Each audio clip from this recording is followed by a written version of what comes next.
ሰላም ሰላም፣ እንዴት ናችሁ? እግዚአብሔር ይመስገን ደህና ነኝ። ሲሪየስ የሆነ ቪዲዮ ነው እንዳታልፉ። ከኢትዮጵያ የሚመጣ ሰው ከኢትዮጵያ የምትመጡ ልጆች ምንም አይነት ሲኦሲ ሳትወስዱ በብር ከፍለሽ ስንት ነው የከፈልሽው?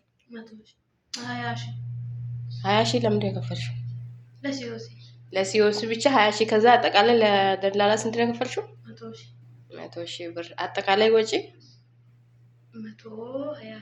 120 ሺህ።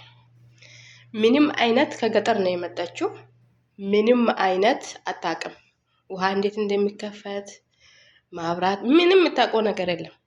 አንድ በዚሁ አጋጣሚ ማስተላለፍ የሚፈልገው ነገር አለ። ለኢትዮጵያ ሕዝብ መንግስት እንዲደርስልኝ የሚፈልገው ነገር ምንድነው? የኢትዮጵያ መንግስት ስቲል እኔ ሲወለድ ማብራትና ውሃ የለም በእኛ ሀገር ስቲል አሁንም ድረስ ውሃና ማብራት የለም።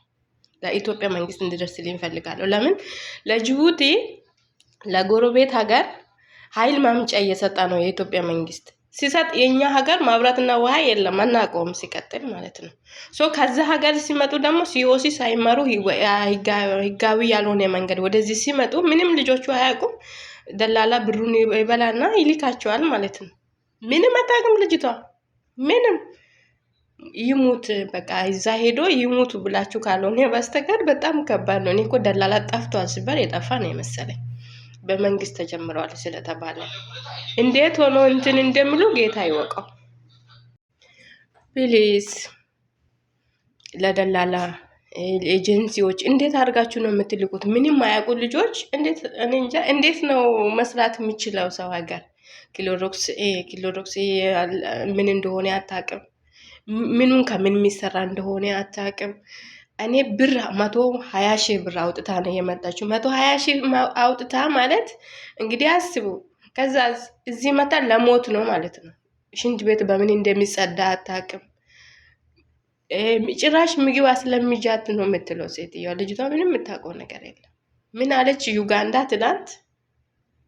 እሷ ግን አሰማም። ኢትዮጵያ አለች አብራት የለውም ውሃ የለውም። ኢትዮጵያ ሽንት ቤት የለውም። በምንድን ነው የሚኖሩት አለች። ለምን እንደዛ አልሻልኳት። ከዚህ በፊት እዚህ ቤት የመጣች ልጅ ሽንት ቤት ውጪ ላይ ተጠቀመች አለች።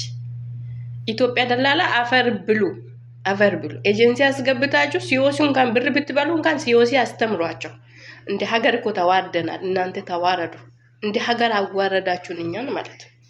ሽንት ቤት የለንም፣ ማብራት ውሃ የለንም። ምንም አናውቀው ነገር የለም። እውነት ነው። ስለዚህ እንደዚህ አለች። እውነቷን ነው። አዲስ አበባ ብቻ ነው እንጂ አንቺ አለች፣ አዲስ አበባ ብቻ ነው እንጂ ወጣ ብለሽ ብታይ ሁሉም ነገር ውሃና ማብራት የለውም። ታዲያ ከየት ነው ውሃ የምንጠጣው አልኳት። ዩጋንዳውን እየሳኩ ማለት ነው። ከዛ ምን ይሄ ወራጅ ውሃ ነው የምጠጡት አለች። ባህር አላችሁ። እውነት ነው። ወራጅ ውሃ ነው የምጠጡት አለች። እኔ ብዙ ኢትዮጵያ ያውቃለሁ። እንደዛ ነው አለች። እንደ ሀገር አዋርዳችሁናል። እግዚአብሔር ያዋርዳችሁ። ይሄ ሁሉ ደላላ ስራ ነው። የደላላ ስራ ነው። እና ከሀገር ቤት ይችላል። አሁን ህፃን ልጅ ናት። እዚህ ሀገር ስትመጣ የልጆች ዋስትና ወስታ ልጆችን ምግብ አብልታ ቤቱን በስርዓት ይዛ ሰርታ ይሄን ብላ ታውቃለች። ሴትዮዋ ማታ የተኛችው ማታ ነው የምትነሳው። የምታውቀው ነገር የለም። ምን ተሰራ፣ ምን ተበላ፣ ምን ተደረገ አታውቅም። እቺ ልጅ አሁን ምኑን ትሰራለች? ምኑን ከምን እንደምታረገው።